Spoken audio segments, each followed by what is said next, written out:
Here we are going to discuss the topic of accounts receivables and bad debts.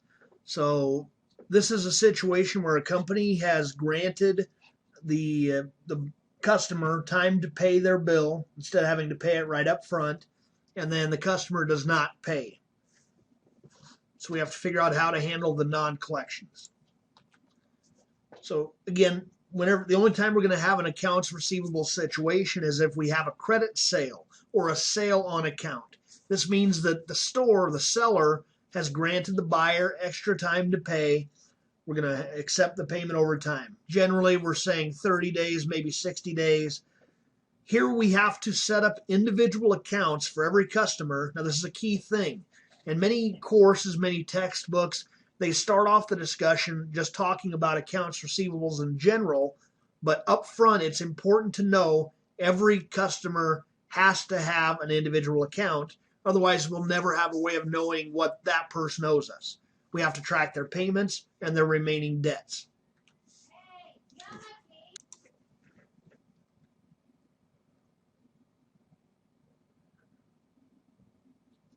In this example, we have a customer, two different customers who have purchased merchandise from this company. So on July 13th, Flexter Company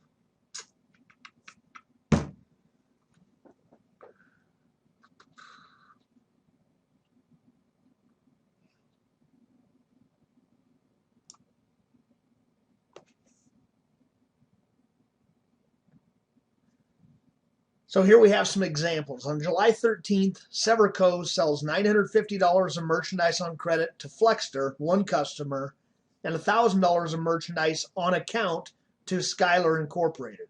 So the important thing to note here is we have two terms, on credit and on account.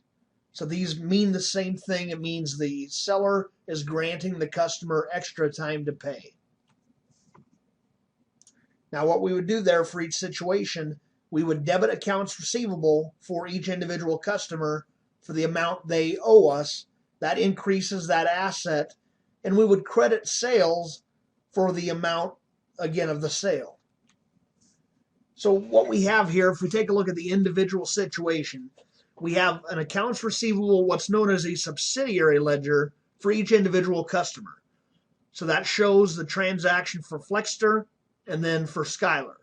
So we debited accounts receivable. We have a balance of $950 and a balance of $1,000 for Skylar. Now, if we take a look at the schedule, a lot of times you'll have a reconciliation or a schedule, a listing of those accounts receivables. So in total, we have $1,950 of accounts receivables. If you look at the general ledger, the control ledger, this is the overall kind of the master account for accounts receivables. It shows $1,950 debit. This is just the sum of all of our subsidiary accounts receivables. So again, we're back to this transaction just like before. We had the debit to the accounts receivable, credit to sales for both customers. Now on July 31st, Skylar Incorporated is going to pay their bill in full. They owed us $1,000. They're going to pay the full $1,000. The normal payment would be a debit to cash, assuming we receive cash, and a credit to accounts receivable to reduce that account. The problem is now Flexter never pays. So we have a bad debt situation. We try to collect from them, and at some point we realize, hey, they're just not going to pay. Maybe they're out of business. Maybe they're bankrupt, whatever the case may be. The problem here is that accounts receivables and bad debts are unfortunately a cost of doing business. In a perfect world, everybody that promised to pay would pay, but that doesn't always happen. So you have those situations where you have to figure out what to do with it. Now, the reason this is important is that since we offered credit sales, chances are we have earned more revenue because of it. We gave customers more flexibility in payment. Therefore, it's more likely they'll come to our store than somebody else. So we have to account for the expense. We can't just assume that that account will eventually be paid. We can't leave it on the accounts receivable forever as an asset if it really has no value. At some point, we have to expense it. So that's what we're doing in this next section here. We are first going to start off with the simple approach known as the direct write-off method. So in this case, on October 13th. So it started on July 13th, and after 90 days or 3 months to October 13th, we realize, hey, we're not going to be able to collect the debt from Flexter. At this point, we're ready to write it off. Again, we cannot leave this on the asset balance as true value if we really don't expect there to be any value.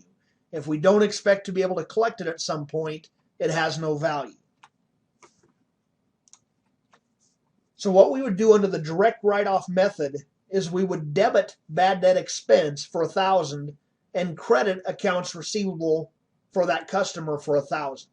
So we're doing two things here. We're increasing the expense. Remember, allowing these credit sales generated more revenue, so we want to try to match that up with expense. If we really can't collect the sale, we're not going to reduce revenue. We're just going to increase expense. It'll offset it on the income statement and will reflect the fact that we had an additional cost of doing business. We're crediting accounts receivable to pull it off of that customer's books. We're taking it out of the asset. We don't want that $1,000 asset to be there if we really don't think we're going to be able to collect it. Now, the important thing to note here is that the customer is not off the hook. They still owe the money. So just because we credited accounts receivable for them does not mean that they no longer owe us the money. We're still recording it somewhere. We have collection history somewhere. We're just taking it off of the balance sheet, off of the asset. The direct write-off method is pretty straightforward, but it is not GAAP approved. In other words, any company that is required to follow GAAP, anybody that's a publicly traded company, for example, cannot use the direct write-off method. The reason for that is that it violates the matching principle.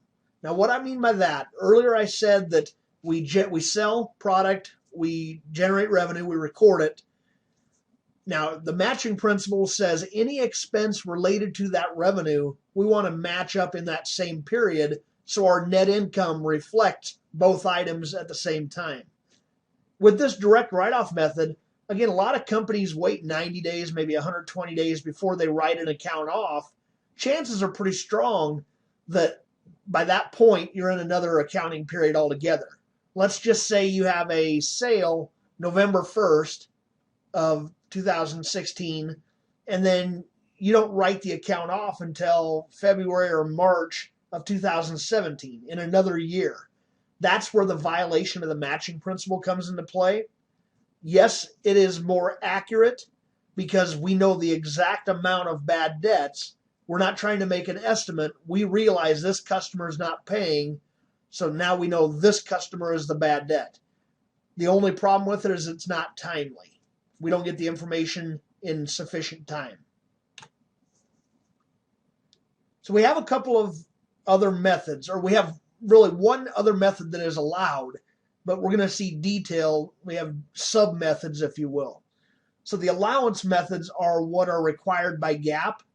What we're saying here is we're setting aside an allowance, an estimate of how much we expect to have in bad debt based on prior year history.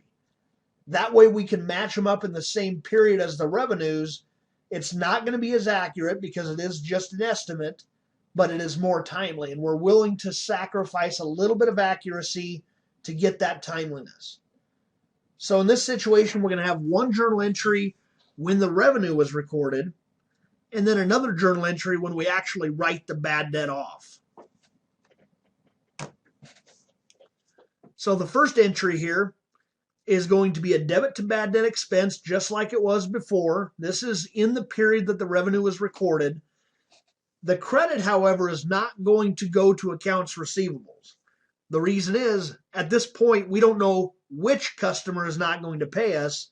We just have an idea as to the estimate of the amount that we aren't going to be able to collect from all customers in total. So we debit bad debt expense to increase it, and we credit the allowance for doubtful accounts, which increases that account. So that's an important thing to note here. We'll see the balance sheet in the next slide. The allowance for doubtful accounts is known as a contra asset account. What this means is that it offsets the asset value, the asset being accounts receivable. So we're going to see, in fact, I'll move forward to the next slide and then we'll jump back. On the balance sheet, you're going to have accounts receivables less the allowance for doubtful accounts. That gives you what's known as the net realizable value of accounts receivables.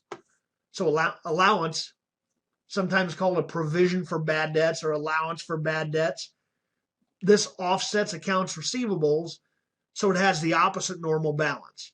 The allowance for doubtful accounts is a contra asset.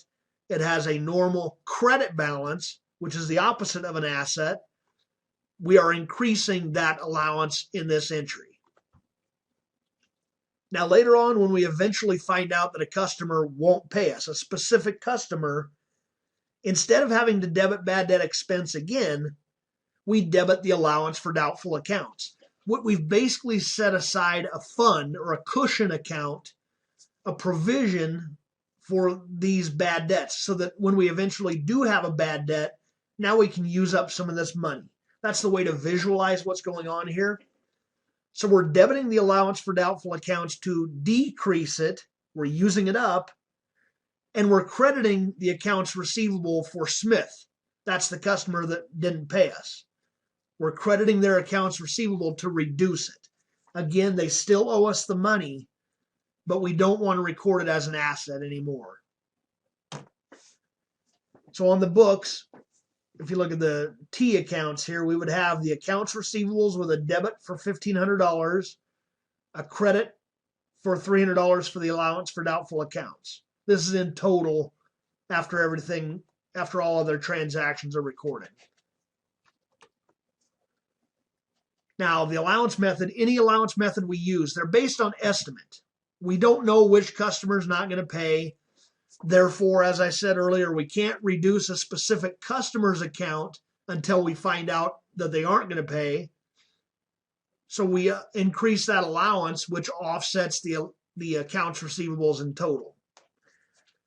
So notice in the last few slides, we didn't have any amounts there. We just had X's. We were just looking at the debits and credits specifically. However, eventually we have to figure out what is the estimated bad debt expense that we're trying to record. There are three methods that we're going to talk about in the next section. I wanted to introduce them here. We have what's known as the percentage of sales method. We have, and then the second one, percentage of accounts receivables method. There are actually two of them. I've broken those into the last two bullet points.